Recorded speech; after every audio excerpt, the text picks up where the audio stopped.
इन lectures में आपको केवल प्योर लर्निंग कंटेंट मिलेगा, कोई इधर उधर की बातें नहीं, कोई कमेंट्स नहीं, कोई कुछ नहीं।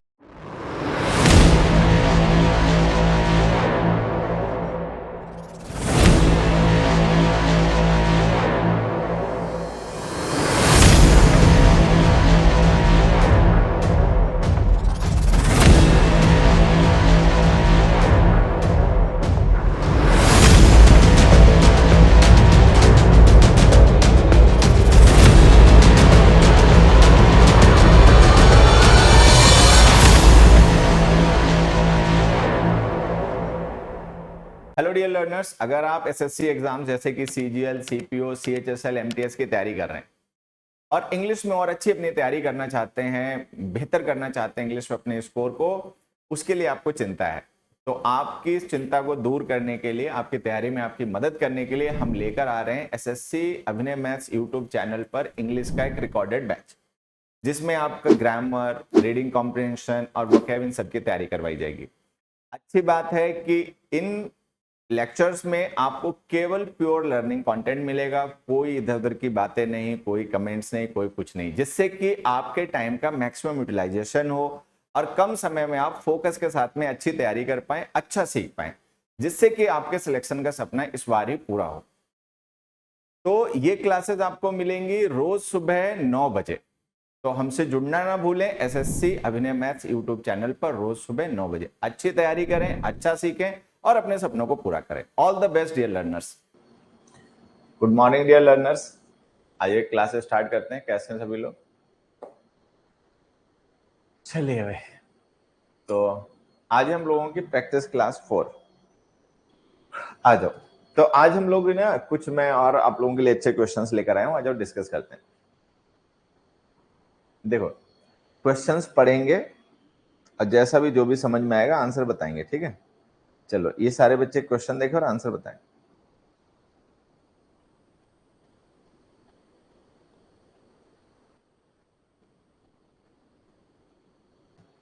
एक क्वेश्चन है सारे बच्चों के सामने, ठीक है? आंसर बताएं। The authorities have said that they will persecute those who are found involved in the anti-government protests. कि भाई अथॉरिटीज ने ये कहा है कि ऐसे लोग जिनको एंटी गवर्नमेंट प्रोटेस्ट में इन्वॉल्व पाया जाएगा उनको परसिक्यूट किया जाएगा, ठीक है? अच्छा, अब लगा लिया दिमाग? आ जाओ। दो वर्ड्स में लिख रहा हूं बच्चों। एक में वर्ड लिख रहा हूं प्रोसिक्यूट और एक में लिख रहा हूं परसिक्यूट। बताओ, इन दोनों में कोई बच्चा मुझे डिफरेंस बता सकता है कि इन दोनों में क्या डिफरेंस होता है? फिल इन द ब्लैंक्स में क्लोज टेस्ट में अक्सर ऐसे वर्ड्स आते रहते हैं। क्या कोई बच्चा ये बता सकता है कि प्रोसिक्यूट और परसिक्यूट में डिफरेंस क्या होता है? ये दोनों वर्ब हैं, ठीक है? ये दोनों ही वर्ब हैं, सारे बच्चे ध्यान रखेंगे। प्रोसिक्यूट भी वर्ब है, परसिक्यूट भी वर्ब है, ठीक? इन दोनों में कोई बच्चा डिफरेंस बताए। जिसको भी लगता है कि उसे इन दोनों वर्ड्स का मीनिंग पता है वो कमेंट करके बताए, या दोनों में से किसी का भी पता हो तो बताओ। प्रोसिक्यूट और परसिक्यूट ये दोनों वर्ड्स वर्ब हैं, बस ये ध्यान रखना। प्रोसिक्यूट का मतलब होता है टू स्यू, लीगल एक्शन लेना, to take legal action against somebody, ठीक है? प्रोसिक्यूट करना मतलब कानूनी दंड देना, मतलब पेनलाइज करना। मौत की सजा नहीं, अरे अरे अरे अरे गदाधारी भीम, तुम सीधे मौत की सजा पे ही चले गए। पेनलाइज करना मतलब कानूनी दंड देना, कानूनन जो भी हो, ठीक है? परसिक्यूट का मतलब होता है टू ऑप्रेस, उत्पीड़न करना, एक्सप्लॉइटेशन करना, शोषण करना, दबाना, सब्जुगेट करना, ये मीनिंग होता है। तो प्रोसिक्यूट, जैसे प्रोसिक्यूशन होता है ना टर्म, एक तुम लोगों ने सुना होगा, प्रोसिक्यूशन एक टर्म होता है, प्रोसिक्यूशन। तो प्रोसिक्यूशन लीगल एक प्रक्रिया होती है। तो प्रोसिक्यूट करना मतलब पनिश करना, पनिश करना, पेनलाइज करना, दंड देना, ठीक है? जो भी कानून के हिसाब से सही हो वो दंड, ठीक है? अब परसिक्यूट करना मतलब किसी का उत्पीड़न करना, दबाना, ठीक है, ऑप्रेस करना, ऑप्रेस का मतलब होता है ना दमन, ये करना। अब बताओ अथॉरिटीज ने क्या करने के लिए कहा होगा? जैसे अथॉरिटीज ने कहा, the authorities have said, authorities ने ये कहा है कि दैट दे, कि जो अथॉरिटीज हैं दे विल परसिक्यूट दोज, कि वो उन लोगों को परसिक्यूट करेगी who are found involved in the anti government protest, जो एंटी गवर्नमेंट प्रोटेस्ट में इन्वॉल्व पाए जाएंगे। तो अथॉरिटीज उन्हें क्या करेंगी? दंड देंगी, पेनलाइज करेंगी, लीगल एक्शन लेंगी उनके खिलाफ। ऐसा तो नहीं कि उनका उत्पीड़न करेंगी, वो तो गैर कानूनी होता है, वो तो कोई भी नहीं करेगा। ठीक है, तो यहाँ पे हमारा जो आंसर है ना बच्चे, वो है कि आप इस परसिक्यूट वर्ब को हटा के प्रोसिक्यूट वर्ब का यूज करें, ये हमारा आंसर है। ठीक, तो ये तो हो गया हमारा। एक मिनट बच्चों,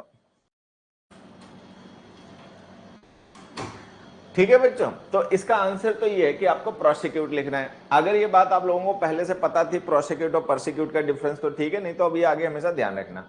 अब बात कर लेते हैं उन बच्चों की जो दाएं बाएं आंसर बता रहे थे। ठीक है, चलो अब मैं बताता हूं उन बच्चों को जो इधर उधर के आंसर बता रहे थे, जरा वो अब ध्यान दें। देखो, जैसे कुछ बच्चों ने कहा कि यहाँ पे वुड आएगा, ठीक है, ऐसा नहीं है बच्चे, ये विल सही है। क्यों सही है समझना। जैसे टेंस में आप लोगों ने कॉन्सेप्ट पढ़ा होगा कि अगर हमारी मेन क्लॉज प्रेजेंट या फ्यूचर टेंस में हो, अब जैसे यहाँ पे हमारी मेन क्लॉज प्रेजेंट टेंस में, तो अगर मेन क्लॉज हमारी प्रेजेंट टेंस में हो तो हम सबऑर्डिनेटिंग या कोऑर्डिनेटिंग क्लॉज में जरूरत के हिसाब से कोई भी टेंस लिख सकते हैं। तो वो जो विल लिखा है एकदम सही है। अगर यहाँ पर हैव साइड की जगह पे सैड होता तो हमें वुड लिखना पड़ता। ठीक है, तो वो सही है, उसको मत चेंज करो। फिर किसी बच्चे ने पता नहीं क्यों ये कहा कि दैट नहीं आएगा। अबे बेवकूफ, ये दैट जरूर आएगा, क्योंकि ये जो दे है ये प्रोनाउन है और ये इस क्लॉज का सब्जेक्ट है और इसको हमने अथॉरिटीज के लिए यूज किया है, समझे, तो वो भी सही है। फिर किसी ने कहा कि यहाँ पे वर फाउंड आएगा आर फाउंड की जगह पर। ठीक है, तो मेन क्लॉज प्रेजेंट में, अगर मेन क्लॉज प्रेजेंट में है तो हम अपनी कोऑर्डिनेटिंग और सबऑर्डिनेटिंग क्लॉज में कोई भी टेंस लिख सकते हैं। तो जो प्रेजेंट टेंस लिखा वो सही है। किसी ने कहा हुम आएगा, बेवकूफ आंखें खोल, ये सब्जेक्ट है इस आर फाउंड वर्ब का। ये जो हु है वो इस आर फाउंड वर्ब का सब्जेक्ट है। तो सब्जेक्ट हुम होता है या हु होता है? तो हुम क्यों आएगा? तो वो जो हमने हु लिखा वो सही है। फिर किसी ने कहा कि फाउंडेड आएगा। अब देखो बदतमीजी, देखो इनके कैसे तुक्के मारते हैं। मैं कमेंट पढ़ रहा था सारे। एक वर्ब होती है फाइंड, इसकी सेकेंड फॉर्म होती है फाउंड, और इसकी थर्ड फॉर्म होती है फाउंड। फिर एक वर्ब होती है फर्स्ट फॉर्म में फाउंड, उसकी थर्ड फॉर्म होती है फाउंडेड, और फिर उसकी थर्ड फॉर्म होती है फाउंडेड, मतलब सेकंड और थर्ड दोनों फॉर्म फाउंडेड होती हैं। ठीक है, तो फाइंड का मतलब होता है ढूंढना, खोजना, पाना, मिलना। फाउंड का मतलब होता है स्थापना करना, ले द फाउंडेशन, नींव रखना। तो यहाँ पे दोज हु आर फाउंड का मतलब ऐसे लोग जो पाए जाएंगे, क्या पाए जाएंगे? गिल्टी। तो हमें इस मीनिंग की रिक्वायरमेंट है। अब तो तुम फाउंडेड लिख दोगे मूर्ख, तो फाउंडेड का मतलब हो जाएगा जिनकी स्थापना की जाएगी, लोगों की स्थापना की जाती है, उनकी नींव रखी जाती है लोगों की, क्या है? ठीक है, चलो अगला क्वेश्चन देखो। ये तो खैर कोई भी गलत मत करना भाई, ठीक है, इसको तो कोई भी गलत मत करना। देखो बच्चों अगला question, the various consequences of the decision taken by the finance ministry was not foreseen by the bureaucrats। मैं समझाता हूं, अब समझने की कोशिश करना। मान लो अपने आप नहीं जान पाए तो अब ध्यान देना। ठीक है, यहां देखो, the various consequences, ये हमारा सब्जेक्ट है, ठीक है, was not foreseen by the bureaucrats, ये इसका प्रेडिकेट है। ठीक है, बाकी जो बचा रह गया वो क्या है, वो एक बार समझ लो। ये ऑफ प्रेपोजिशन है बच्चे, the decisions taken by the finance ministry, ये इस प्रेपोजिशन का ऑब्जेक्ट है। तो यहां से लेकर यहां तक ये पूरी एक प्रेपोजिशनल फ्रेज है, जिसमें ऑफ जो है वो प्रेपोजिशन है। ये जो ऑफ है ना बच्चे, ये प्रेपोजिशन है। The decision taken by the finance ministry उसका ऑब्जेक्ट है। ठीक है, और ये जो टेकन हमने लिखा ना, मेन वर्ब नहीं है, ये नॉन फाइनाइट वर्ब है, पास्ट पार्टिसिपल। अगर ये मेन वर्ब होती तो ये द डिसीजन के बाद नहीं लिखी होती। ठीक है, वो द डिसीजन के बाद लिखी है तो वो मेन वर्ब नहीं है। तो ये सेंटेंस ऐसा है, इसका मतलब क्या है कि वेरियस का मतलब अलग अलग, अलग अलग टाइप के। ठीक है, द वेरियस कंसिक्वेंसेस, जो विविध परिणाम है। कंसिक्वेंसेस का मतलब परिणाम, किसके परिणाम? Of the decision taken by the finance ministry, जो फाइनेंस मिनिस्ट्री के द्वारा लिया गया डिसीजन है उसके जो वेरियस कंसिक्वेंसेस थे, ठीक है, was not foreseen by the bureaucrats. Bureaucrats उनको फोर्सी नहीं कर पाए, मतलब उनका अंदाजा नहीं लगा पाए कि जो डिसीजन लिया गया है इसके परिणाम क्या आएंगे, वो उसकी जानकारी नहीं ले पाए, ठीक है। तो यहाँ पे जो was वर्ब हमने लिखी है बच्चे, ठीक है, इस वर्ब का सब्जेक्ट कंसिक्वेंसेस है जो कि प्लूरल है, तो अगर सब्जेक्ट प्लूरल है तो वर्ब भी प्लूरल आएगी, तो was की जगह वर लिखो, ये आंसर है। बहुत से बच्चों ने वर बताया था लेकिन बहुत से ने गड़बड़ भी करी है, तो काफी बच्चों ने वर ही बताया था लेकिन काफियों ने गड़बड़ भी करी है। तो इजी क्वेश्चन था बच्चे। अब देखो इतने लेवल का क्वेश्चन की तो तैयारी हमें करनी ही चाहिए, ठीक है। अब छोटा 4-5 वर्ड का सेंटेंस आएगा सब्जेक्ट और एग्रीमेंट में, तब तो कोई भी उसका आंसर बता देगा।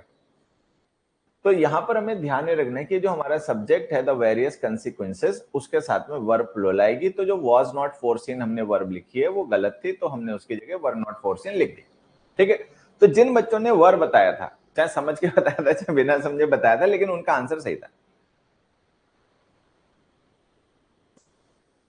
ऐसा नहीं सोच पाते कैसा होगा बेटा, ये तो क्लास में सिखाया जाता है ना, जब आप पढ़ रहे हो, जैसे फ्रेजेस पढ़ रहे होते हो, क्लॉजेस पढ़ रहे होते हो, एडजेक्टिव पढ़ रहे होते हो, नॉन फाइनाइट वर्ब पढ़ रहे हो, तो वहां पे चीजें सिखाई जाती हैं, ठीक है। अब देखो मैं आपको बताता हूँ ध्यान से। अब किसी बच्चे ने कहा यहाँ पे फोर सी की जगह फॉरसन आएगा, ठीक है, तो मैं बताता हूँ होता क्या है। ये जो वर्ब होती है ना, ये होती है फॉर सी। फॉर का मतलब होता है पहले, सी का मतलब होता है देखना, फॉर सी का मतलब होता है किसी चीज को पहले से अंदाजा लगा लेना कि ऐसा होगा आने वाले समय में, तो इसको कहते हैं फॉर सी करना, मतलब प्रिडिक्ट करना, पहले से अंदाजा लगा लेना। अब इसकी सेकेंड फॉर्म होती है फॉरसा, थर्ड फॉर्म होती है फॉरसिन। बात समझ में आई? तो जैसे जो सी वर्ब होती है उसकी सेकेंड और थर्ड फॉर्म होती है ना सॉ और सिन, तो उसी तरीके से फॉर सी की भी सेकेंड और थर्ड फॉर्म फॉरसा और फॉरसिन हो जाती, ठीक है। बात समझ में आई? अब किसी बच्चे ने एक दो और क्वेश्चन दे, जैसे किसी बच्चे ने कहा कि यहाँ पे फाइनेंस मिनिस्टर आएगा, तो बेटा ये बदतमीजी वाली बात है। फाइनेंस मिनिस्ट्री सही है, फाइनेंस मिनिस्ट्री का मतलब जो कलेक्टिव लोग हैं, फाइनेंस मिनिस्ट्री में केवल फाइनेंस मिनिस्टर तो नहीं होता है, मिनिस्टर होता है, मिनिस्टर के सेक्रेटरीज होते हैं, ठीक है, बहुत से ब्यूरोक्रेट्स होते हैं पूरी मिनिस्ट्री में। ऐसा थोड़ी है पूरी फाइनेंस मिनिस्ट्री एक सिंगल फाइनेंस मिनिस्टर ही चला रहा है, ऐसा नहीं होता बच्चे। मिनिस्ट्री में एक मिनिस्टर होता है, लेकिन फिर उसके बाद में कितने ब्यूरोक्रेट्स होते हैं उसको हेल्प करने के लिए मिनिस्ट्री में। तो हम यहाँ पे फाइनेंस मिनिस्ट्री का मतलब द होल इंस्टीट्यूशन, कि वो जो पूरा इंस्टीट्यूशन है उसने डिसीजन लिया मिलके, ठीक है। तो ये जो तुम फाइनेंस मिनिस्टर बता रहे हो सब्जेक्टिव बातें मत किया करो, ये सही है। तो कुल मिला के इस क्वेश्चन का आंसर है ये। अगला क्वेश्चन देखो, I never considered him to be a person who would go back on his promise and then do not even apologize. Next question देखो, ये वैसे पेपर में आया हुआ क्वेश्चन है, अच्छा क्वेश्चन है इसीलिए हमने इसको इंक्लूड कर लिया यहाँ पर। ये प्रीवियस ईयर पेपर में आया हुआ क्वेश्चन है बच्चों। देखो, I never considered him to be a person who would go back on his promise and then do not even apologize. आ जाओ, अब ये जो हमने सेंटेंस लिखा है, ठीक है, I never considered him to be a person who, अब यहां से आप देखना ये जो who है ना, ये हमारा सब्जेक्ट है, वुड हेल्पिंग वर्ब है और ये गो मेन वर्ब है, ठीक है। Who would go back on his promise and, अब ये एंड हमने कंजंक्शन लिखा, ये कंजंक्शन हमने जो लिखा है इसके बाद हमने वर्ब लिखी है डू नॉट इवन अपोलोजाइज। अभी जो डू नॉट इवन अपोलोजाइज हमने वर्ब लिखी है, इसका सब्जेक्ट नहीं लिखा। अब अगर हम कंजंक्शन के बाद में केवल वर्ब लिख रहे हैं, सारे बच्चे ध्यान से देखेंगे, अगर हम कंजंक्शन के साथ में केवल वर्ब लिख रहे हैं, ठीक है, और सब्जेक्ट नहीं लिख रहे हैं, तो इसका मतलब सब्जेक्ट इस वर्ब का और इससे पहले लिखी गई वर्ब का कॉमन होगा। तो कहने का मतलब ये जो हु है वही वुड गो वर्ब का सब्जेक्ट है और वही इस वर्ब का सब्जेक्ट है, ठीक। अब आप ध्यान से देखोगे तो यहां पर हमने लिखा है डू नॉट इवन अपोलोजाइज, जो कि प्रेजेंट टेंस की वर्ब है, लेकिन आपकी मेन क्लॉज पास्ट में। तो अगर मेन क्लॉज पास्ट में है तो ये जो सबऑर्डिनेटिंग क्लॉज में हमने do not even present tense लिखा है तो गलत है। तो अब हम इसे कैसे सही करें? तो एक तरीका तो आपके दिमाग में आएगा कि डिड नॉट लिख दो, एक तो तरीका दिमाग में आएगा, मैं देख भी रहा था कुछ बच्चों ने डिड नॉट लिखा है। एक तरीका तो आएगा कि डिड नॉट लिख दो, I never considered him to be a person who would go back on his promise and did not even apologise. लेकिन मैं आपसे कहूंगा डिड मत लिखो। क्यों? क्योंकि यहाँ पे ना कोई पर्सन अपनी मतलब इमेजिनेशन को एक्सप्रेस कर रहा है कि मैं उसको कभी भी ऐसा पर्सन तो नहीं मानता था, ठीक है। कि जो अपने प्रॉमिस पे बैक हो जाएगा, अपने प्रॉमिस से पलट जाएगा और फिर माफी भी नहीं मांगेगा। तो ये कोई एक्चुअल फैक्ट को रेफर नहीं किया जा रहा, ये कोई पर्सन क्या मानता था क्या नहीं मानता था ये बताया जा रहा है। तो यहाँ पे कोई एक्चुअल फैक्ट को रेफर नहीं किया जा रहा, इसीलिए आप डिड मत लिखो। आप क्या करो, इस वुड को ही हेल्पिंग वर्ब मान लो, नॉट इवन की। ये मान लो ये जो वुड है वो गो वर्ब और नॉट इवन दोनों वर्ब का कॉमन हेल्पिंग वर्ब है। जैसे इन दोनों, ये जो नॉट इवन अपोलोजाइज वर्ब है और गो वर्ब है, दोनों का सब्जेक्ट हु कॉमन है, तो दोनों की हेल्पिंग वर्ब वुड कॉमन है। तो आंसर ये कि खाली डू हटा दो, बाकी सब कुछ सही है। ठीक है। I never considered him to be a person, मैं कभी भी उसको ऐसा पर्सन नहीं मानता था who would go back on his promise and then not even apologize, जो अपने प्रॉमिस से पलट जाएगा और फिर बाद में माफी भी नहीं मांगेगा, ऐसा पर्सन तो वो नहीं लगता था। तो यहां पे केवल डू हटा दो, बस सही हो जाएगा। ठीक है, डिड लिखने की हमें जरूरत नहीं है। अच्छा, अब किसी बच्चे ने बताया कि यहां से हाँ डिड गलत हो जाएगा बच्चे। डिड इसलिए गलत हो जाएगा क्योंकि जो मॉडल्स होते हैं, जैसे वुड मॉडल है, मॉडल्स एक्चुअल सिचुएशंस को रेफर नहीं करते, वो स्पीकर की इंटेंशंस को एक्सप्रेस करते हैं। ठीक है। और जो do does did helping verbs होती हैं वो एक्चुअल सिचुएशंस को एक्सप्रेस करती हैं। अगर हम लिख देंगे डिड नॉट इवन अपोलोजाइज, तो इसका मतलब हो गया कि उसने माफी नहीं मांगी, लेकिन हम ये नहीं बता रहे कि उसने माफी मांगी या नहीं बता रहे। हम ये मान रहे हैं, हम यहाँ पर ये बता रहे हैं कि जो स्पीकर है ये क्या मानता था, इसके अपना इंटेंशन क्या था उसको लेकर, इसकी अपनी आइडिया क्या था उसको लेकर। तो हम अपने स्पीकर के इंटेंशन को यहाँ पे एक्सप्रेस कर रहे हैं, तो इसलिए हम मॉडल लिखेंगे वुड, हम कोई फैक्ट को एक्सप्रेस नहीं कर रहे हैं। आ जाओ, मैं कुछ और बताने जा रहा था। मैं ये बताने जा रहा था कि किसी बच्चे ने कहा कि यहाँ पे देन नहीं आएगा। ये देन सही है बच्चे, इसको मत हटा देना। देन का मतलब आफ्टर दैट, उसके बाद। देन का मतलब क्या होता है, आफ्टर दैट, फिर उसके बाद। तो जैसे दो इवेंट्स अगर कोई सीक्वेंस में हुए, तो जो बाद में हुआ सीक्वेंस होता है उसके लिए हम देन लिख देते हैं। तो ये सही लिखा हुआ है। तो जैसे हमने लिखा I never considered him to be a person, मैं कभी उसको ऐसा पर्सन नहीं मानता था who would go back on his promise, जो अपने प्रॉमिस पर पलट जाएगा, एंड देन, और उसके बाद। देन का मतलब आफ्टर दैट। ठीक है। और उसके बाद नॉट इवन अपोलोजाइज, माफी तक नहीं मांगेगा। तो ये जो देन लिखा है ये सही है, इसको गलत मत मानना। ठीक है। अगले क्वेश्चन पे जाओ, नेक्स्ट देखो।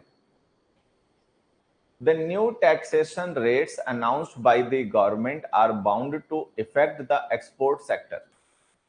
देखो, ये जो हमने टू अफेक्ट लिखा है ना, ये इन्फिनेटिव है, इन्फिनेटिव वर्ब्स होते हैं। और आप ध्यान से देखोगे तो इसके बाद हमने द एक्सपोर्ट सेक्टर, इसका ऑब्जेक्ट भी लिखा है।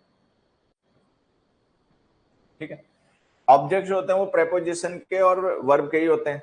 तो अगर हमने यहाँ पे द एक्सपोर्ट सेक्टर नाउन को ऑब्जेक्ट बना के लिखा है टू अफेक्ट के साथ में, तो इसका मतलब टू अफेक्ट वर्ब है। वो अलग बात है कि मेन वर्ब नहीं है, नॉन फाइनाइट है, बट ये वर्ब है। ठीक है। अब तुम में से ज्यादातर बच्चे जानते होंगे कि वर्ब तो अफेक्ट होता है, इफेक्ट नहीं होता है। तो यहाँ पे आंसर लिख दो अफेक्ट। ठीक। तो आंसर तो ये है, बाकी इसके अलावा हमने कुछ और पता कर लिया, हमने कोई और एरर ढूंढ लिया, वो एक अलग बात है, वो हमारी अपनी काबिलियत है। बट आंसर है इसमें अफेक्ट, लिखो अफेक्ट। अब एक दो चीजें जो मैं तुम्हें समझाना चाहता हूं उन पे आ जाओ, डिस्कशन कर लेते हैं। देखो, एक क्वेश्चन, एक दो क्वेश्चन है, सारे बच्चे लिखेंगे। Smoking does dash our health adversely. ठीक है।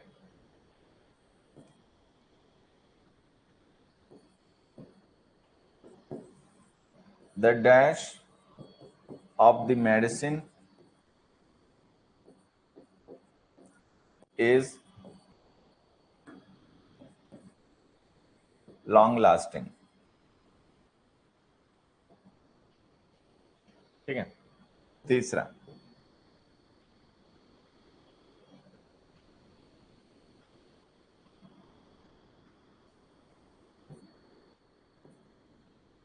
they often dash calmness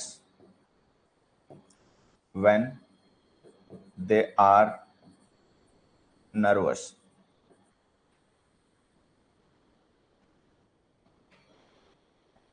ठीक है।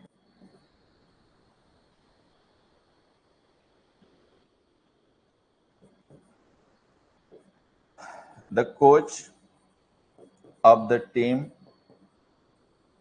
did not dash any change in the schedule.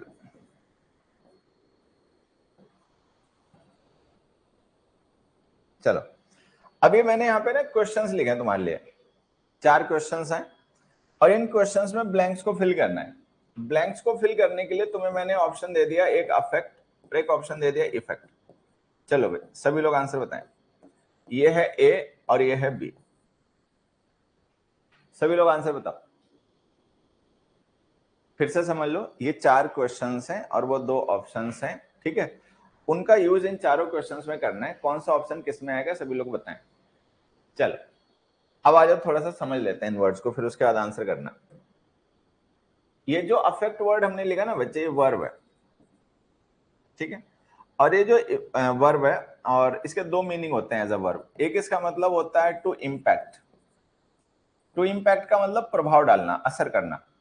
और एक इसका मतलब होता है as a verb to pretend, दिखावा करना, शो करना, मतलब दिखावा करना, झूठा व्यवहार करना, ठीक है। अच्छा, ये जो अफेक्ट होता है ये वर्ब भी होता है, नाउन भी होता है। जब ये वर्ब होता है तो इसका मतलब होता है, नहीं जब ये नाउन होता है, पहले नाउन वाला मीनिंग देख लो। ये नाउन भी होता है। जब ये नाउन होता है तो इसका मतलब होता है इंपैक्ट, असर, प्रभाव, ठीक है। लेकिन ये वर्ब भी होता है। जब ये वर्ब होता है तो इसका मतलब होता है टू कॉज, कॉज करना मतलब कुछ करना, ठीक है। इंग्लिश में एक फ्रेजल वर्ब होती है जो इसका सबसे सटीक मीनिंग कन्वे करती है, वो होती है ब्रिंग अबाउट। ब्रिंग अबाउट का मतलब किसी चीज को कॉज करना। तो हमें ये ध्यान रखना है कि जो अफेक्ट है ये वर्ब और नाउन दोनों है, और अफेक्ट जो है वो केवल वर्ब है, इफेक्ट वर्ब और नाउन दोनों ही है, ठीक है। तो अफेक्ट का मतलब होता है एक तो टू इम्पैक्ट, असर डालना, और एक टू प्रिटेंड, दिखावा करना, झूठा मतलब शो करना। इफेक्ट नाउन होता है, इसका मतलब इंपैक्ट होता है, असर, प्रभाव। और वर्ब भी होता है, जब ये वर्ब होता है तो इसका मतलब होता है to cause, to bring about. अब आंसर बताओ।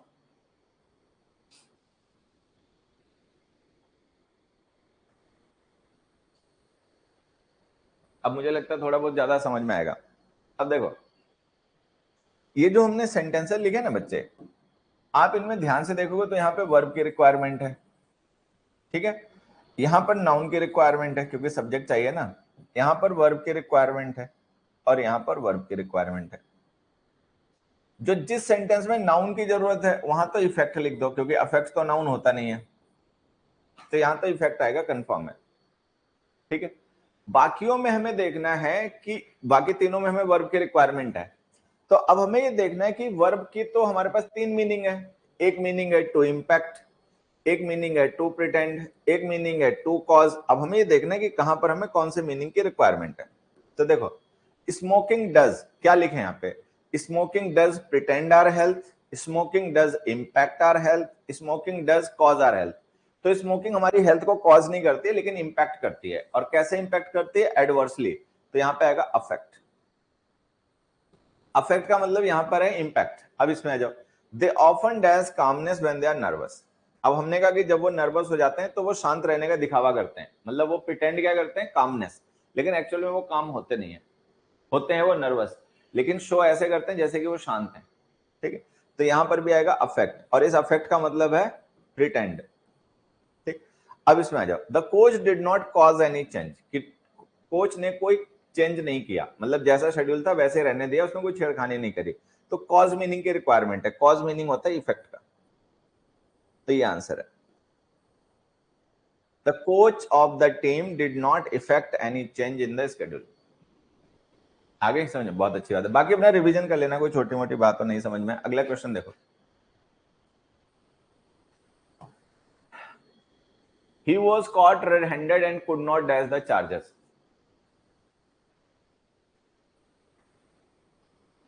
जैसे हमने लिखा he was caught red-handed, रंगे हाथों पकड़ा गया। कैच red-handed का मतलब होता है to be caught while committing the crime, crime करते समय पकड़ा जाना। तो हमने कहा he was caught red-handed and could not dash the charges, और वो चार्जेस को नहीं कर पाया। क्या नहीं कर पाया, रिफ्यूट नहीं कर पाया, रिफ्यूज नहीं कर पाया, रिब्यूक नहीं कर पाया, रिवोक नहीं कर पाया।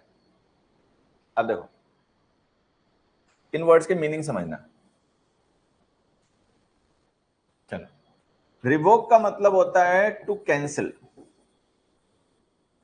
एब्रोगेट, नलीफाई,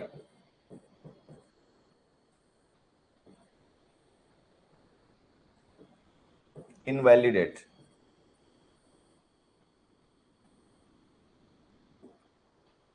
कैंसिल कर देना, एब्रोगेट कर देना, नलीफाई कर देना, इनवैलिडेट कर देना। ठीक। रिब्यूक का मतलब होता है टू स्कॉल्ड, ठीक है, to chide, to admonish, reprimand, criticise, इस तरीके से डांटना, धमकाना, क्रिटिसाइज करना, मतलब ये होता है डांट लगाना। रिफ्यूज का मतलब होता है नॉट टू एग्री, रिफ्यूज कर देना मतलब not to agree.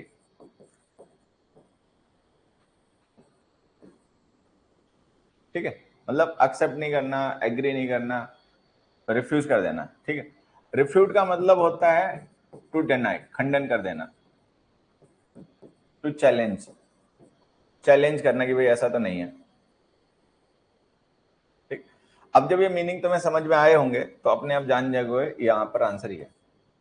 He was caught red handed, रंगा हाथ मतलब रंगे हाथों वो पकड़ा गया, ठीक है, and could not refute the charges, और वो चार्जेस को डिनाई नहीं कर पाया, उसको मानने पड़े। ठीक है, मतलब फिर वो डिनाई नहीं कर पाया और उसको मानना पड़ा कि हाँ भैया गड़बड़ करिए। रिफ्यूज नहीं आएगा, रिफ्यूट आएगा। रिफ्यूज का मतलब होता है कोई काम करने के लिए तैयार नहीं होना। ठीक है, हमने किसी पर्सन से कहा कि आओ चलो मूवी देखने चलते हैं, but he refuse to go, उसने जाने से मना कर दिया। तो रिफ्यूज कर देना मतलब नॉट टू एग्री, एग्री नहीं करना, कुछ करने के लिए तैयार नहीं होना। और रिफ्यूट कर देना मतलब खंडन कर देना, चैलेंज करना किसी चीज को। तो जैसे हमने लिखा he was caught red handed and could not challenge the charges, जब रंगे हाथों पकड़ा गया तो फिर वो जो चार्जेस थे उनको चैलेंज नहीं कर पाया, मतलब उसको मानना पड़ा। Last meaning invalidate, last meaning लिखा इनवैलिडेट कर देना, मतलब कोई चीज वैलिड है उसको इनवैलिड डिक्लेयर कर देना। अगला देखो, अगला क्वेश्चन देखें सारे बच्चे। ऑल जॉब्स आर रेस्पेक्टेबल, सभी ही जॉब सम्मानित सम्मानित होती हैं, मतलब हर एक काम अच्छा होता है, चाहे कोई चपरासी का काम करे, चाहे बाबू का काम करे, चाहे मैनेजर का काम करे। ठीक है, all jobs are respectable dash of their nature. क्या लिखोगे इन चारों वर्ड्स में से अगर लिखना पड़े तुम्हें तो?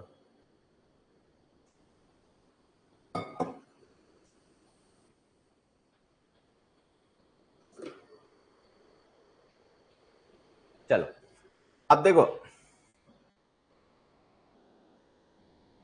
इररिस्पॉन्सिबल का मतलब हो गया that is not responsible, not being responsible.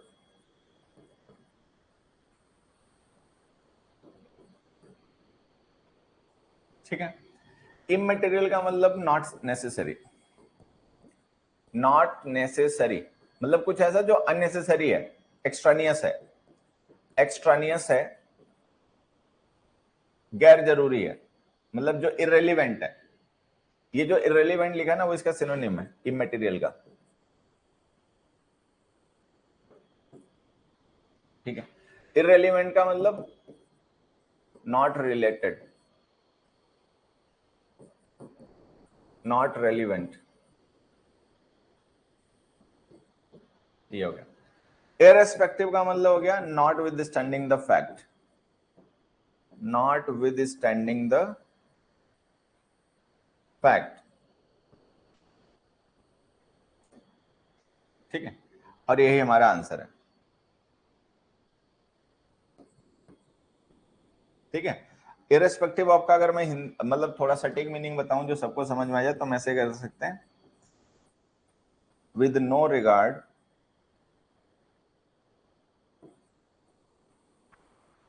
Without regards to. ठीक है, ऐसे। अब जैसे हमने जो सेंटेंस लिखा है, all jobs are respectable without regard to their nature, वो किस तरीके की है इससे कोई फर्क नहीं पड़ता, उससे मतलब नहीं है, सभी रेस्पेक्टेबल है। कोई कैसी जॉब करता है, जैसे कोई रेस्टोरेंट होता है तो उसमें कोई शेफ होता है, उसका काम खाना बनाने का होता है तो उसकी जॉब ये हो गई। वेटर होते हैं, उनका काम होता है भाई जो आए हैं गेस्ट उनको खाना देना, पानी देना, उनको सर्व करना, वो अलग जॉब हो गई, ठीक है। उसके बाद में मैनेजर होता है जिसका काम होता है सारी चीजें मैनेज करना, वो एक अलग जॉब हो गई। क्लीनर होते हैं जिनका काम होता है टेबल साफ करना, साफ सफाई करना, उनकी अलग जॉब हो गई। लेकिन सबकी जॉब जो है वो सम्मानीय है, मतलब सम्मान सबका होना चाहिए। अपने अपने हिसाब से, अपनी अपनी परिस्थितियों के हिसाब से लोग काम करते हैं। तो ऐसा नहीं कि किसी की परिस्थिति की वजह से कोई पर्सन कोई काम कर रहा है तो हम उसको अपमानित करें, ठीक है। तो आंसर है irrespective of their nature. Irrespective of their nature का मतलब without regard to their nature, कि किस तरीके की जॉब है इससे मतलब नहीं है, हर एक जॉब अच्छी होती है। अच्छी का मतलब रिस्पेक्टेबल होती है। अगला देखो, some farmers chase you off their land dash aggressively. मान लो जैसे गांव में लोग घूमने उमने जाते हैं शहर के, ठीक है, तो उन्होंने देखा किसी खेत में गन्ना है, तो उन्होंने सोचा ये तो खेत, तो शहर में तो क्या होता है, शहर में तो लोग छोटी छोटी बाउंड्री बना लेते हैं, गमला तक लगाया तो उसके आसपास में बाउंड्री लगा दी, ठीक है। तो ये आपने दीवार उठा दी। तो शहरों में क्या होता है, लोगों की जो प्रॉपर्टी होती है ना वो कवर्ड होती है जनरली। गांव में तो खुले खेत पड़े हैं, ठीक है। तो कोई शहर का आदमी घूमने गया, किसी ने सोचा अरे ये तो सारे खुले पड़े, यहाँ तो कोई देखने वाला नहीं है, कोई बाउंड्री वॉल नहीं है, तो उसको लगता है पब्लिक प्रॉपर्टी है ठीक है। उसने देखा किसी खेत में गन्ने लगे हैं, घुस गया, तोड़ लिया, ठीक है।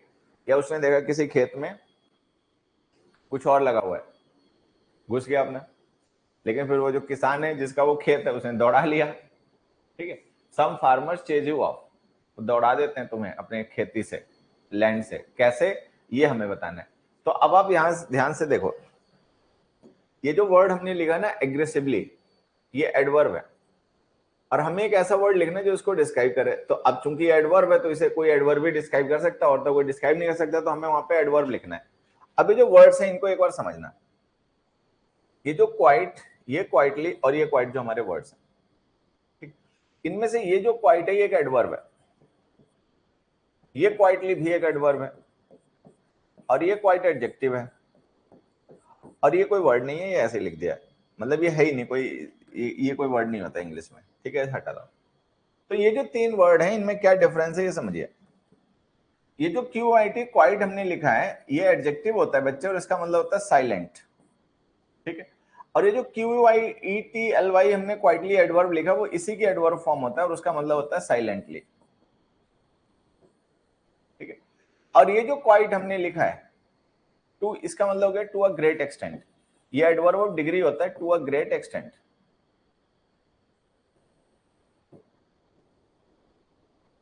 ठीक है, सिग्निफिकेंटली, अच्छा खासा,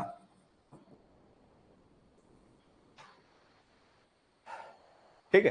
तो ये जो चार ऑप्शंस दिए गए हैं इनमें से एक ऑप्शन तो होता ही नहीं है, वो तो कोई वर्ड ही नहीं होता, तो गलत लिखा हुआ है ऐसे कंफ्यूज करने के लिए, तो ये तो हटा दो। अब बचेगा चार ऑप्शन, चार में से देखें, चार में से देखें तो एक ऑप्शन एडजेक्टिव है, ठीक है। जो एडजेक्टिव है वो डिस्क्राइब कर नहीं सकता एडवर्ब को, क्योंकि एडवर्ब को तो एडजेक्टिव डिस्क्राइब नहीं कर सकते, एडजेक्टिव को एडवर्ब डिस्क्राइब कर सकता है, तो ये ऑप्शन भी गलत हो गया। अब इनमें से कोई एक आंसर होगा, क्योंकि ये दोनों एडवर्ब हैं, देखो मीनिंग के हिसाब से, साइलेंटली एग्रेसिवली या सिग्निफिकेंटली एग्रेसिवली, मच एग्रेसिवली, मतलब क्वाइट का मतलब आप मच मान सकते हो, यहां पर समझने में थोड़ी आसानी हो जाएगी।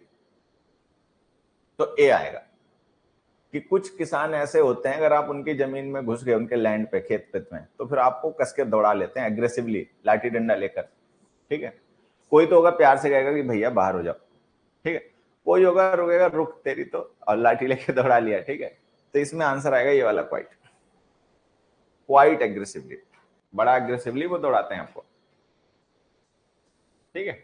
चल अगले पे आ जाओ। Birds sit on the boughs of trees in my garden and with their sweet notes fill the air with music. Answer बता, आया हुआ क्वेश्चन है, ये आया हुआ क्वेश्चन है, एसएससी के प्रीवियस ईयर के पेपर में आया हुआ क्वेश्चन है। आंसर बताएं सभी लोग। चल अब देखो इसमें समझना सभी लोग, यहां पे जो पूरा सेंटेंस है ना इसको एक बार ऐसे समझिए, इसमें है क्या, मैं एक बार ना आप लोगों को समझा देता हूं। ये जो फिल है ना ये वर्ब है, द एयर इस वर्ब का ऑब्जेक्ट है, ठीक है। With music A prepositional phrase है हाउ का रिप्लाई, ठीक है, with sweet notes, with their sweet notes, ये भी हाउ का रिप्लाई है, ये भी एडवर्ब फ्रेज है। अभी जो एंड हमने लिखा ये कंजंक्शन है, अब हमें समझना है ये कंजंक्शन किसे जोड़ने के लिए होगा, ठीक है। तो ये कंजंक्शन एक्चुअली जोड़ने के लिए लिखा गया वर्ब्स को। Birds sit on the boughs of trees in my garden, ठीक है। तो यहां पे हमारे पास एक सब्जेक्ट है बर्ड्स, ठीक है, और ये एक इसकी वर्ब है सिट, ये वर्ब 1 है। अब फिर जो एंड कंजंक्शन है इसके बाद में हमें दूसरी वर्ब और दूसरा प्रेडिकेट लिखना है, क्योंकि एक मेन वर्ब का मतलब एक प्रेडिकेट होता है। तो यहां से एक प्रेडिकेट तो कंप्लीट हो गया, एक प्रेडिकेट कंप्लीट हो गया यहां से लेकर यहां तक। अब दूसरा प्रेडिकेट हमें एंड के बाद लिखना है, क्योंकि एंड के बाद सब्जेक्ट नहीं लिखा गया, केवल प्रेडिकेट लिखना है। तो अगर हमें प्रेडिकेट की शुरुआत करनी है तो हम किससे करेंगे, वर्ब से। तो दूसरे वाले प्रेडिकेट की वर्ब कौन सी है, फिल। तो एंड के बाद में पहले हम लिखेंगे फिल वर्ब, फिर वर्ब का ऑब्जेक्ट और फिर कोई एडवर्ब चाहिए होगा तो लिखेंगे। तो एंड के बाद में पहले में फिल लिखना पड़ेगा, ये गलत, और वो जो लिखा वो गलत। अब fill their sweet notes in the air ये लिखें, या fill the air by their sweet notes ये लिखें। एक मिनट, नहीं एक मिनट, थोड़ी सी गलती हो गई मेरे से। यहां देखो, and with their sweet notes fill the air with music, वो तो खैर गलत है। अब या तो हम लिखें fill the air by their sweet notes, तो बाय हम लिख नहीं सकते, बाय जो प्रेपोजिशन होते हैं ना डूअर के साथ लिखी जाती है, ठीक है। देयर स्वीट नोट्स जो हमने लिखा ना मीन्स है, इसके बाद में प्रेपोजिशन विद होनी चाहिए, फिल समथिंग विद समथिंग। जैसे हमने लिखा he filled the box by money, कि उसने पैसे से पूरा बॉक्स भर दिया। तो यहाँ पे बाई गलत है, हमें विद लिखना पड़ेगा, ठीक है। तो जो बाई है ये गलत है, यहाँ पे विद लिखना पड़ेगा, तो हटा देते हैं। चलो अब बच गया, या तो हम लिखें and fill their sweet notes in the air, ये सही है, या हम लिखते हैं and by their sweet notes fill the air. अब हमें सोचना है कि वो फिल किस चीज को करती होंगी। अब ये बता दो बस फिल वर्ब का ऑब्जेक्ट क्या है। फिल वर्ब का ऑब्जेक्ट अगर एयर है तो ऑप्शन ये सही है। फिल वर्ब का ऑब्जेक्ट अगर देयर स्वीट नोट्स है तो आंसर ए है। अब इतना हमें अपने कॉमन सेंस से जानना पड़ेगा कि फिल किस चीज को किया जाता है। एयर को फिल किया होगा स्वीट नोट्स से, या स्वीट नोट्स को फिल किया होगा एयर से। एयर को फिल किया होगा, जैसे हवा में गाना गा रही हैं बर्ड, ठीक है, तो वो गाना जो पूरी हवा में सब तरफ बिखर गए, भर दिया उन्होंने पूरे एयर को। तो हमें पता है फिल वर्ब का ऑब्जेक्ट जो है वो एयर होगी, तो अगर एयर होगी तो ये आंसर हो गया, ये गलत हो गया, ठीक है। Birds sit on the boughs of the trees in my garden and by their sweet notes fill the air with music, और वो पूरी एयर को म्यूजिक से भर देती हैं। By their sweet notes, अपने स्वीट नोट्स के द्वारा वो पूरी एयर को फिल कर देती हैं म्यूजिक से, ठीक। तो आंसर आ गया बी। टेक्निकल क्वेश्चन आया हुआ एसएससी के पेपर में। अगला क्वेश्चन देखो, not only they went to see a film but also had dinner out.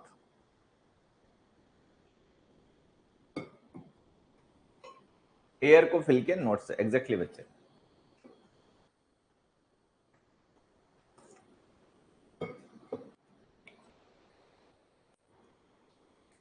Next question का answer, not only they went to see a film but also had dinner out. अब देखो इस question में क्या है बच्चों, कि हमने एक वेंट वर्ब लिखी और एक हैड वर्ब लिखी। दोनों वर्ब का सब्जेक्ट दे है, और ये जो हमने not only but also correlative pair use किया है, तो हमें पता है कि not only but also, either और, नाइदर नॉर, ये हमेशा सेम रैंक के स्ट्रक्चर्स को जोड़ते हैं, ठीक है। ये हमेशा जो कोरिलेटिव पेयर ऑफ कंजंक्शंस हैं ये हमेशा सेम रैंक के स्ट्रक्चर्स को जोड़ते हैं, या तो सब्जेक्ट सब्जेक्ट को या वर्ब वर्ब को। तो अब अगर हम देखें तो हमारे पास सब्जेक्ट तो एक ही है, वर्ब दो हैं, तो हम सब्जेक्ट को तो जोड़ नहीं सकते। तो जो नॉट ओनली हमने सब्जेक्ट से पहले लिखा है गलत है, ठीक है। नॉट ओनली कहाँ आना चाहिए, वर्ब से पहले आना चाहिए। अच्छा, इसमें हमने नॉट ओनली को वर्ब से पहले नहीं वर्ब के बाद में लिख दिया, तो ये भी गलत है। तो या तो हम लिखें they not only went to see a film but also had dinner out, या हम लिखें not only did they go to see a film but also had dinner out. अच्छा, तो दोनों सही हो जाएंगे बच्चे, ध्यान नहीं दिया, ये दोनों ही सही है एक्चुअल में। अगर हम इन्वर्टेड फॉर्म लिखेंगे तो नॉट ओनली हमें पहले लिखना पड़ेगा और फिर उसके बाद इन्वर्टेड फॉर्म आ जाएगी, not only did they go. Otherwise अगर हम नॉट ओनली को मेन वर्ड से पहले लिखेंगे तो असर्टिव फॉर्म आएगी। अभी दोनों ही सही है। चलो, अगर ऐसी कभी कोई सिचुएशन बन जाए कि हमें दो ऑप्शन दे रखे हो, दोनों ही सही हो, तो जो पहले वाला होता है उसको टिक मार दिया करो। एसएससी में तो वैसे यही, हालांकि ये दोनों सही है, ठीक है, ये भी सही है वो भी सही है, ए और सी दोनों सही है। लेकिन ऐसी सिचुएशन में जब कभी पेपर में आपको कोई ऐसा क्वेश्चन मिल जाए जिसके दो ऑप्शंस आंसर हो सकते हैं, अब जैसे यहां पर है, अगर हम इन्वर्जन यूज करें तो पहले वाला सही है, not only did they go to see a film but also had dinner out. और अगर हम इन्वर्जन नहीं असर्टिव फॉर्म यूज करें तो फिर सी सही है, they not only went to see a film but also had dinner out. तो जब कभी कोई ऐसा क्वेश्चन मिल जाए कि जिसके दो ऑप्शन दे रखे, मतलब चार में से कोई दो ऑप्शन ऐसे हो जो आंसर हो सकते हैं, तो जो पहले वाला ऑप्शन होता है उसको आंसर किया करो, मतलब उसको टिक किया करो। तो कुल मिला के जो पहले वाला ऑप्शन है हम उसी को करेक्शन में टिक कर देंगे, नॉट ओनली डिड दे गो। अगले पे आ जाओ, many a man would welcome the opportunity. Many a man would welcome the opportunity, क्या लिखे, मैनी मैन लिखे, अ मैनी मैन लिखे, मैनी अ मैन लिखे, नो इंप्रूवमेंट लिखे। तो देखो यहां पे हमें समझना ये है कि मैनी मैन या फिर मैनी अ मैन, ये दोनों सही होते हैं, ठीक है। तो हमें यहां पर समझना यह है कि मैनी अगर लिखोगे तो उसके साथ नाउन आएगा प्लूरल, मैनी डिटर्मिनर है, मैनी ये भी डिटर्मिनर होता है, अगर मैनी ये लिखोगे तो उसके साथ नाउन आएगा सिंगुलर। अच्छा, मीनिंग एक ही होता है, मीनिंग में कोई फर्क नहीं होता, ग्रामर का डिफरेंस है और मीनिंग का नहीं। तो अगर हमने मैनी ए के साथ में मैन लिख रखा है प्लूरल में तो ये गलत है, अब मैनी कोई एक्सप्रेशन होता नहीं, ये गलत है, मैनी के साथ में सिंगुलर नाउन आ नहीं सकता, ये गलत है। तो इसका मतलब जो लिखा है वही सही है, डी नो इंप्रूवमेंट, मतलब जो लिखा है वही सही है। देखो, मैनी ए के साथ नाउन सिंगुलर आता है, यहाँ प्लूरल लिखा हुआ है तो ये गलत है, मैनी के साथ नाउन प्लूरल आता है, यहाँ सिंगुलर लिखा तो ये गलत है। अब मैनी मैन को एक्सप्रेशन होता नहीं है, ये अनग्रामेटिकल है तो वो गलत हो गया। तो इसका मतलब वो जो हमने लिखा वही सही है, नो इंप्रूवमेंट। नेक्स्ट क्वेश्चन, चलो अब आगे क्लोज टेस्ट। अब हम लोग डिस्कस करेंगे क्लोज टेस्ट। हमारी कोशिश होगी कि क्लोज टेस्ट की फ्रीक्वेंसी अच्छी रहे, क्योंकि क्लोज टेस्ट बच्चों को ज्यादा दिक्कत करते हैं, तो क्लोज टेस्ट की फ्रीक्वेंसी अच्छी रहे, ऐसी कोशिश है। आ जाए, अब आप यहां पे देखोगे हमने क्लोज टेस्ट लिखा हुआ है, ठीक है। क्लोज टेस्ट को लेकर मैंने आपको दो चीजें बताई थी कि क्लोज टेस्ट को अटेम्प्ट करते समय दो टेक्निक्स हैं जो आपको फॉलो करनी है। पहला काम कि पूरे क्लोज टेस्ट को जितना जल्दी आप पढ़ सकते हो समझते हुए, मतलब इतना जल्दी भी नहीं पढ़ना कि हम समझ ही नहीं पाए हमने क्या पढ़ लिया है, ठीक है, और इतना धीरे भी नहीं पढ़ना कि हमारा टाइम भी मतलब में खराब हो जाए। तो जो टाइम बचा सकते हो वो बचा लेना चाहिए। तो पहले पूरा सेंटेंस, पूरा क्लोज टेस्ट जितनी जल्दी आप पढ़ सकते हो समझते हुए पढ़ना है, ठीक है। और पूरे क्लोज टेस्ट को जब हम आंसर करना शुरू करेंगे तो सेंटेंस वाइज करना है, एक सेंटेंस एक साथ कंसीडर करना है, ठीक है। आज पहले पढ़ लेते हैं। The library, if used properly, is invaluable in helping you develop discernment. Discernment का मतलब होता है समझ, लॉजिक, चीजों को समझ पाना क्या सही क्या गलत, sense. It is rich dash information that goes far beyond the dash of any one textbook or course. Dash your textbook author does not make a particular dash clear and you feel the need dash another description in greater detail dash in other words. Go to the library and dash other books on the subject by calling dash 2 or 3 writers dealing with the dash topic. You will find some dash of certain facts. In seeking additional resources, you will have gained immeasurably. For you will have seen what several experts perceive as being particularly important on a common subject. पढ़ लिया, चलो अब क्या करना है, हमें cloze test को sentences में देखना है। अब बार बार तो हम ये नहीं कर सकते क्योंकि हमारे पास स्लाइड्स कई हैं। अब एक ही स्लाइड पे अगर कई क्वेश्चन होते तो हम ऐसा कर सकते थे, बट यहाँ पे स्लाइड अलग अलग है, तो मैं पहले क्वेश्चन के लिए कर देता हूँ, बाकी से आप अपना ऐसे समझते हुए चलोगे। तो अगर हम अपने इस क्लोज टेस्ट को देखें ध्यान से तो हम पाएंगे कि पहला सेंटेंस जो इस क्लोज टेस्ट में है वो यहां से लेकर यहां तक है, ठीक है। दूसरा जो इस क्लोज टेस्ट का सेंटेंस है वो यहां से शुरू होकर यहां तक है। तीसरा इस क्लोज टेस्ट का जो सेंटेंस है वो यहां से लेकर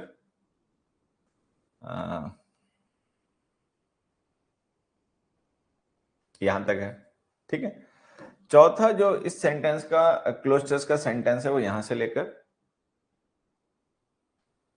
यहां तक है, और अगला इस सेंटेंस यहां से लेकर यहां तक है। ठीक है, तो हमें ना क्लोज टेस्ट सॉल्व करते समय सेंटेंस को ध्यान में रखना है। अब अगर आप ध्यान से देखोगे तो पाओगे यहां पे 1 2 3 4 5, मतलब टोटल क्लोज टेस्ट में 5 सेंटेंसेस हैं। 5 सेंटेंसेस का क्लोज टेस्ट है, 5 से ज्यादा नहीं है सेंटेंस। ठीक है, तो ये दो टेक्निक्स आपको ध्यान रखनी कि पहले क्लोज टेस्ट पूरा पढ़ लेना है समझते हुए जल्दी से जल्दी, फिर उसके बाद में जब हमें आंसर करने हैं तो हमें केवल ब्लैंक नहीं देखना है, उस ब्लैंक का सेंटेंस कहां पर एंड हो रहा है, जिस सेंटेंस में वो ब्लैंक है वहां तक पढ़ना है। चलो शुरू करें। जैसे ये जो लिखा है ना पहले वाला, तो इसमें रिच इन ही आ सकता है, हालांकि इसका तो ऑप्शन भी दे रखा है, आप देख के भी बता सकते हो, नहीं तो इसमें इन ही आएगा। पता क्यों? ये बहुत कॉमन फ्रेज होती है, rich in vitamin D, rich in vitamin C, citrus fruits are rich in vitamin C, तो इसमें तो इन ही आएगा, चाहे हमें दिया जाए ऑप्शन चाहे ना दिया जाए। ठीक है, एक हो गया। Beyond the dash of any one text book और कोर्स, इसमें पेजेस आएगा नहीं, अच्छा कोर्स लिखा हुआ है, पेजेस नहीं आएगा। Pages of any text book और कोर्स, नहीं नहीं, अगर कोर्स नहीं लिखा होता तो हम पेजेस लिख सकते थे, कोर्स को पेज से रिलेट नहीं। चलो इसका तो देखना पड़ेगा, ऑप्शन देखने पड़ेंगे कौन से दे रखे, उनमें से चूज करना पड़ेगा। और course dash your text book author does not make a particular dash clear, इसमें पॉइंट आएगा। बिंदु, पॉइंट का मतलब बिंदु, कोई पर्टिकुलर पॉइंट मान लो। ठीक है, you feel the need for, need for something, for का मतलब रीजन। ठीक है, need for food, need for speed एक बहुत फेमस गेम भी अगर तुम लोगों ने देखा हो, एक वीडियो गेम है नीड फॉर स्पीड। ठीक है, किस चीज की नीड, वाई, वाई का रिप्लाई इंग्लिश में प्रिपरेशन फॉर होती है। ठीक है, तो इसमें फॉर आएगा। In greater detail dash in other words, go to the library and dash some other books on the subject, check, इसमें check आएगा। by calling dash 2 or 3 writers dealing with the dash topic, same topic, एक ही topic को deal करने वाले 2 या 4। ठीक है, you will find some dash of certain facts, तो मतलब ये 4 तो कम से कम है ही ऐसे इसमें कि जिनमें आप श्योर होके बता सकते हो कि उस वाले में फर्स्ट में इन आएगा, फोर्थ में पॉइंट आएगा, और इसमें नीड के साथ फॉर आएगा, ये कंफर्म है। ठीक है, इसमें सेम आएगा, ये इसमें चेक आना चाहिए, चेक कर लो जाके भाई, मान लो कोई ऐसा है पॉइंट जो आप बुक में पढ़ रहे हो उसमें क्लियर नहीं किया गया, तो आप जाके दूसरी बुक चेक करके देख लो। चेक करना मतलब जाके चेक कर लेना। ठीक है, हाँ, थर्ड में भी हाँ इफ आएगा, लेकिन चलो तब भी खैर देख लेते हैं मम्मी को। तो मतलब अभी तो हमें 5 मिल गए, नहीं तो कम से कम 3-4 तो आपको हमेशा ऐसे मिल जाते हैं। 10 में से अगर दिमाग लगाओगे तब मिलेंगे, दिमाग नहीं लगाओगे तो ये भी नहीं मिलेंगे। ठीक है, तो ये मैं जो आपसे कहता हूं कि सोचने समझने की आदत डाल, उसका लॉन्ग टाइम में बड़ा फायदा मिलता है। जब हम सोचने की आदत डालते हैं, सोचने समझने की आदत डालते हैं, तभी हमें फायदा होता है। ठीक है, अब जो बच्चे सोचने समझने की आदत नहीं डालते ना, उनको 3 भी नहीं मिलते। नहीं तो हर एक क्लोज टेस्ट में, ठीक है, आपको 3-4 कम से कम कह रहा हूं मैं, 3-4 कम से कम ऐसे ब्लैंक मिलेंगे 10 में से, जिनके लिए तुम्हें ऑप्शन देखने की भी जरूरत नहीं होगी, बिना ऑप्शन के ही बता दोगे कि इसमें तो यही आएगा। लेकिन ऐसा तब होगा जब एक तो पढ़ने की आदत होगी, रोज हम 2-4 पेज इंग्लिश के पढ़ते होंगे, और हम क्लोज टेस्ट को सॉल्व करते समय दिमाग का भी यूज करते होंगे, थोड़ा समझ भी यूज करते होंगे। ये नहीं कि खाली हम रट्टा मार के या केवल तुक्का मार के आ जाते हैं, तब तो फिर एक भी नहीं मिलेगा। ठीक है, चलो आ जाओ, शुरुआत करते हैं। तो पहले वाले में तो हमें पता ही है इन आएगा, तो इसमें तो अब डिस्कशन ही क्या करना। ठीक है, तो इसमें आंसर आ गया इन। ठीक है, it is rich in information, library जो होती है इफ यूज प्रॉपर्ली, अगर उसको प्रॉपर्ली यूज करा जा पाए, इज इनवैल्यूएबल, तो वो अमूल्य है, इनवैल्यूएबल है। ठीक है, प्राइसलेस है। इज इन हेल्पिंग यू, किस चीज में इनवैल्यूएबल है? In helping you develop discernment, कि आपकी अपनी समझ, आपका अपना सेंस विकसित करने में जो लाइब्रेरी है उसका मतलब जो योगदान है वो अतुलनीय है। ठीक, it is rich dash information, it का मतलब लाइब्रेरी। ठीक है, इट का मतलब लाइब्रेरी है, ध्यान रखना। It is rich in information, library जो होती है वो रिच इन इंफॉर्मेशन होती है, मतलब उसमें बहुत इंफॉर्मेशन होती है। ठीक, दैट गोज फार बियॉन्ड, जो जो इंफॉर्मेशन होती है लाइब्रेरी में, वो इंफॉर्मेशन कैसी होती है, that goes far beyond the dash of any one text book और कोर्स। जैसे कोई एक टेक्स्ट बुक आप पढ़ रहे हो तो उस टेक्स्ट बुक में तो लिमिटेड जानकारी ही होगी, लेकिन लाइब्रेरी में तो हजारों किताबें होती हैं, ठीक है। तो अगर आप कोई एक बुक या कोई एक कोर्स कर रहे हो, जैसे आपने ये कोर्स ज्वाइन कर रखा है इंग्लिश सीखने के लिए, तो इस कोर्स की या आप कोई बुक प्रैक्टिस के लिए यूज कर रहे हो तो उस कोर्स की अपनी लिमिट्स हैं, लेकिन लाइब्रेरी में तो हजारों किताबें होती हैं। तो आप किसी एक सिंगल बुक से या सिंगल कोर्स से जितनी इंफॉर्मेशन पाओगे उसके मुकाबले बहुत ज्यादा इंफॉर्मेशन लाइब्रेरी में होती है, ठीक है। तो अब हमें यहाँ पे बताने कि हम क्या लिखें, beyond the dash of any one text book और कोर्स, बियॉन्ड द पेजेस। अब कोर्स ना लिखा होता तो पेजेस आ जाता, पेजेस ऑफ टेक्स्ट बुक, लेकिन कोर्स लिखा तो पेजेस गलत हो जाएगा। Beyond the limit of any text book और कोर्स कन्फाइंस लिमिटेशंस। लिमिट तो आएगा नहीं, अगर यहाँ पे लिमिट्स, लिमिट का मतलब सीमा होता है, ठीक है। तो अगर लिमिट्स लिखा होता तो हम एक बार में देख लेते, अभी लिमिट लिखा सिंगुलर तो आएगा नहीं, या तो कन्फाइंस लिखें लिमिटेशंस लिखें। लिमिटेशन का मतलब रिस्ट्रिक्शन होता है, लिमिटेशन का मतलब होता है कमजोरी। लिमिटेशन नेगेटिव वर्ड होता है, सारे बच्चे बात ध्यान रखेंगे। द लिमिटेशन ऑफ फ्रीडम, आजादी की मतलब लिमिटेशन, तो लिमिटेशन बेसिकली नेगेटिव वर्ड होता है, तो लिमिटेशन वर्ड हम यहाँ पे यूज नहीं करेंगे, हम यहाँ पे वर्ड यूज करेंगे कन्फाइंस। कन्फाइंस का मतलब एक कन्फाइनमेंट होता है ना, कन्फाइनमेंट का मतलब घेराबंदी होती है, कन्फाइनमेंट का मतलब होता है घेराबंदी, कि कोई चीज जो है वो इतनी ही चीज को कवर कर पा रही है, तो कन्फाइंस का मतलब कवर। तो जितना एरिया टोटल है जो घेरे के अंदर है, बाउंड्री के अंदर है, उसको हम कन्फाइंड कहते हैं, कन्फाइंस कहते हैं। तो इसमें सी आंसर आएगा, ठीक। तो क्या आ जाएगा, beyond the confines of any one text book और कोर्स, किसी भी एक टेक्स्ट बुक या किसी भी एक कोर्स की जितनी सीमा होती है, जितनी परिधि होती है, उसके परे बहुत दूर तक जानकारी जो होती है वो लाइब्रेरीज में होती है।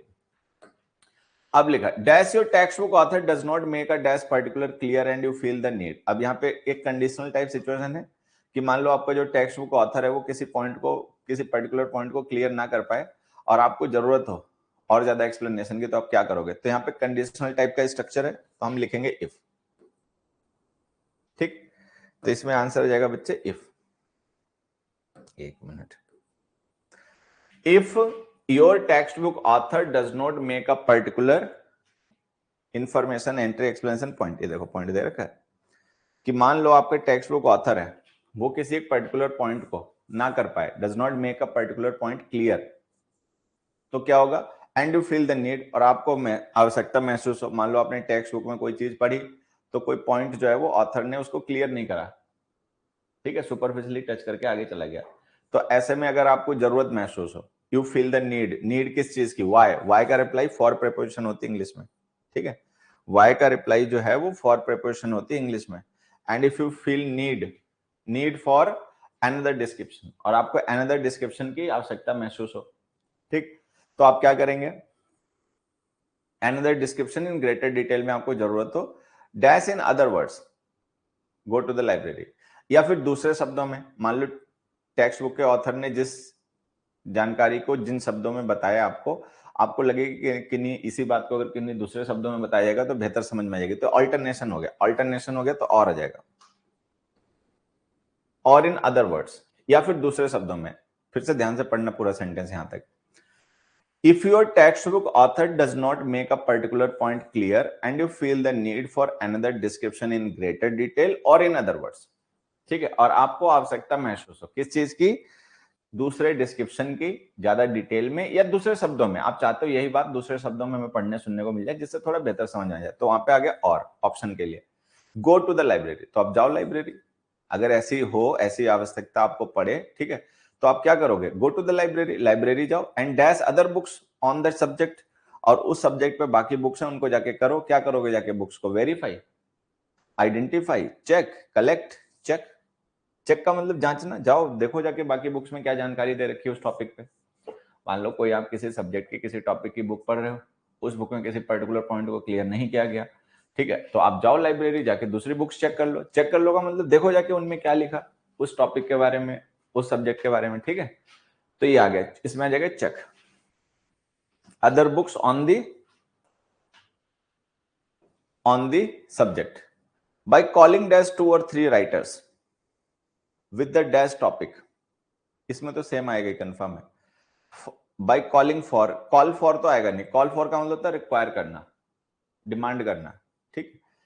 कॉल अप का मतलब होता है जो आपके पास रिसोर्सेस है उनका यूज करना। कॉल अप करना मतलब जैसे आपके पास कोई पर्सन है जो काम करता है, कॉल अप करना मतलब उसको बुलवाना कि वो आए, ठीक है।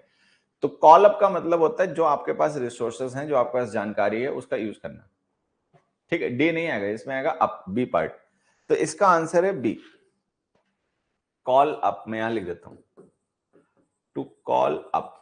देखो टू कॉल अप जो हमारा फ्रेजल वर्ब है ना बच्चे, एक तो इसका मतलब होता है टू रिकलेक्ट, ठीक है, और एक इसका मतलब होता है टू फोन। इस कॉन्टेक्स्ट में इसका मतलब ये वाला है, रिकलेक्ट, मतलब कोई जानकारी है, कोई चीज जो है वो अवेलेबल है, उसको यूज करना, ठीक है, उसको याद में लाना, तो उसको कहते हैं calling up. He called up my the memories, ठीक है, I called up the memories of my school when I watch that movie. जब मैंने वो मूवी देखी तो मुझे अपने स्कूल डेज की याद आ गई, तो रिकलेक्ट करना। तो यहां पर यही मीनिंग रिक्वायर्ड है। Go to the library by calling up 2 or 3 writers dealing with the dash topic. जब आप 1-2 राइटर्स को वहां पे कलेक्ट करोगे, जो वहां पे अवेलेबल हैं, उनको चेक करोगे, ठीक है, तो क्या होगा, with the actual topic specific current same, same topic. तो जब सेम टॉपिक पे आप 2-4 राइटर्स को वहां पे देखोगे, ठीक है, तो क्या होगा, you will find some dash of certain facts. तो आपको कुछ फैक्ट्स का मिलेगा, क्या मिलेगा, कुछ फैक्ट्स का डिस्क्रिप्शन मिलेगा, क्लैरिफिकेशन मिलेगा, एक्सप्लेनेशन मिलेगा, या एविडेंस मिलेगा, ठीक है। तो अब इनमें से हमें चूज करना है, तो हम वहां पे ढूंढने क्या गए, डिस्क्रिप्शन तो हमें पहले दे रखा था, लेकिन हम उससे डिफरेंट डिस्क्रिप्शन चाहते हैं जिससे चीजें हमें बहुत समझ में आ जाए और बेहतर तरीके से समझ में आए। तो हम लिखेंगे clarification, clarification of certain facts. तो कोई सर्टेन फैक्ट्स हैं, आपको उनका क्लैरिफिकेशन मिल जाएगा, स्पष्टता मिल जाएगी, क्योंकि पहले आप स्पष्ट नहीं थे, आपको कंफ्यूजन था, आपको डाउट था, जिस वजह से आप लाइब्रेरी गए। तो जब आप लाइब्रेरी जाओगे और वहां पे जाके आप उसी टॉपिक पे कुछ और ऑथर्स को पढ़ोगे, तो आपको चीजें स्पष्ट हो जाएंगी, क्लियर हो जाएंगी। जो क्लैरिटी आप लैक कर रहे थे वो क्लैरिटी आपको वहां पे मिलेगी, ठीक है। Some clarification of certain facts in seeking additional sources, बाकी तो पढ़ने की जरूरत नहीं है, ठीक है। चल, तो ये हो गई आपकी क्लास।